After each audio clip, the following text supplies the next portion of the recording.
एक लड़का था जो जिंदगी में बहुत परेशान था। वो जिस दरवाजे पर दस्तक देता वही दरवाजा उसके सामने बंद हो जाता।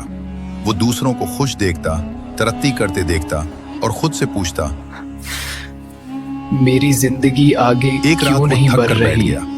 दिल टूट चुका था, आंखों में आंसू थे। उसने आहिस्ता से कहा, या अल्लाह, अगर मेरे लिए कोई रोशनी है तो मुझे रास्ता दिखा दे। इस रात कोई मौजज़ा नहीं हुआ, आसमान नहीं खिला, कोई खास निशानी नहीं आई, लेकिन एक छोटी सी चीज बदल गई। उसका दिल नरम हो गया। अगली सुबह वो फजर के लिए उठा, नमाज पढ़ी, आंसू बहाए, छोटी छोटी नेमतों पर अल्हम्दुलिल्लाह कहना शुरू कर दिया। गुजरता गया और आहिस्ता आहिस्ता उसके लिए दरवाजे खुलने लगे। जिंदगी आसान नहीं हुई, मगर वो बदल गया और उसे एक बड़ी बात समझ में आई।